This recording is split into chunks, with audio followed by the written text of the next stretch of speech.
നമസ്കാരം, ഞാൻ doctor Kaveri Vasantharam, medical director, Ayudhar Ayurvedic centre.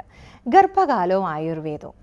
ഗർഭകാലം എന്ന് പറയുമ്പോൾ ഓരോ സ്ത്രീകൾക്കും ഓരോരോ അനുഭവങ്ങളായിരിക്കും. അത് 3 ട്രൈമാസ്റ്റർ എല്ലാവർക്കും അറിയാം. ആദ്യത്തെ 3 മാസം എന്ന് പറഞ്ഞാൽ പ്രഷ്യസ് ആണ്. അത് കുഞ്ഞിൻ്റെ സർവൈവലിന് വേണ്ടിയിട്ട്, അതായത് നമ്മുടെ HCG വാല്യൂ അനുസരിച്ചാണ് ആ കുഞ്ഞ് അവിടെ തന്നെ ഉണ്ടാവുമോ ഇല്ലയോ. പലർക്കും അങ്ങനെയുള്ള ടെൻഷനും കാര്യങ്ങളും ഒക്കെ ഉണ്ട്. ആദ്യത്തെ ആ ഒരു 3 months പലർക്കും പല രീതിയിലാണ്. ചിലർക്ക് നല്ല രീതിയിൽ നോസിയ, വോമിറ്റിംഗ്, തലചുറ്റൽ, ഒരുപാട് കോംപ്ലിക്കേഷൻസ് ഉണ്ട്. ചിലർക്ക് ഒരു പ്രശ്നവും കാണില്ല. അത് നമ്മുടെ ഉള്ളിലെ കുഞ്ഞിൻ്റെ ഹോർമോൺ ലെവലും ഒക്കെ അനുസരിച്ചാണ്. അപ്പോൾ ഒരാളുടെ കണ്ടുകൊണ്ട് മറ്റൊരാൾക്ക് അങ്ങനെ തന്നെ വരണം, എനിക്ക് ഛർദിലില്ല, അങ്ങനെയുള്ള പ്രശ്നങ്ങളൊന്നും നമ്മൾ ചിന്തിക്കേ വേണ്ട. അതേപോലെ തന്നെ കുറച്ച് സേഫ് എന്ന് നമ്മൾ കരുതുന്നത് 2nd ട്രൈമാസ്റ്ററാണ്. പിന്നെ വരുന്നത് 3rd ട്രൈമാസ്റ്റർ. ഫസ്റ്റും 3rdുമാണ് ഏറ്റവും പ്രഷ്യസ് ആയിട്ട് നമ്മൾ ശ്രദ്ധിക്കേണ്ടത്.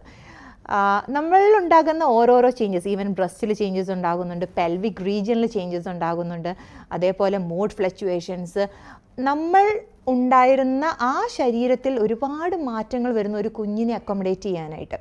ലാസ്റ്റ് ട്രൈമാസ്റ്ററിലേക്ക് എന്ന് പറഞ്ഞു കഴിഞ്ഞാൽ കോൺസ്റ്റിപ്പേഷൻ, ഈവൻ അടുപ്പിച്ച് യൂറിനേഷൻ ഉണ്ടാകുക, അതേപോലെ തന്നെ നമുക്ക് ഇൻഡൈജഷൻ, വയറമുങ്ങുക, കുഞ്ഞിൻ്റെ വലിപ്പം വെക്കുന്നതനുസരിച്ച് നമ്മുടെ ബാക്കി ഓർഗൻസ് ഒക്കെ ഒന്ന് അഡ്ജസ്റ്റ് ആയി കുറച്ച് കൺജഷൻസ് ഒക്കെ വരുമ്പോൾ അതുപോലെ ബുദ്ധിമുട്ട് ആ അമ്മയിലും ഉണ്ടാകും.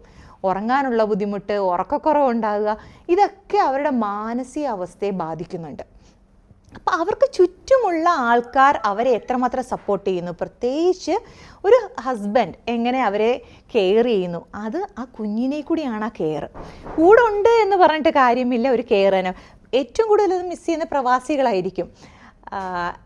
എന്നിരുന്നാൽ തന്നെയും നമ്മുടെ ചുറ്റുമുള്ള ആൾക്കാർ, വീട്ടിലുള്ളവരായിക്കോട്ടെ, ചിലപ്പോൾ വർക്ക് സ്പേസിലായിക്കോട്ടെ, ഇതൊക്കെ ഈ അമ്മേനെയും കുഞ്ഞിനെയും ഒരുപാട് ബാധിക്കും. വലിയ സൗണ്ടുകൾ കേൾക്കുക, ഈവൻ മിക്സിയുടെ സൗണ്ട് പോലും കുഞ്ഞിന് ഡിസ്റ്റർബൻസ് ആണ്.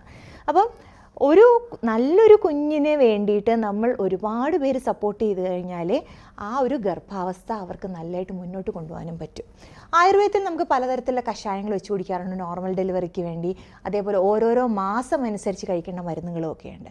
അതൊരു ഡോക്ടറെ കൺസൾട്ട് ചെയ്ത് കഴിഞ്ഞാൽ നിങ്ങൾക്ക് കറക്റ്റായിട്ട് അതിൻ്റെ കാര്യങ്ങൾ നടക്കുന്നതാണ്. അതേപോലെ തന്നെ പ്രസവാനന്തര രക്ഷയും ആ അമ്മയുടെയും കുഞ്ഞിൻ്റെയും ഹെൽത്തിന് ഒരുപാട് ഇമ്പോർട്ടൻ്റ് ആണ്.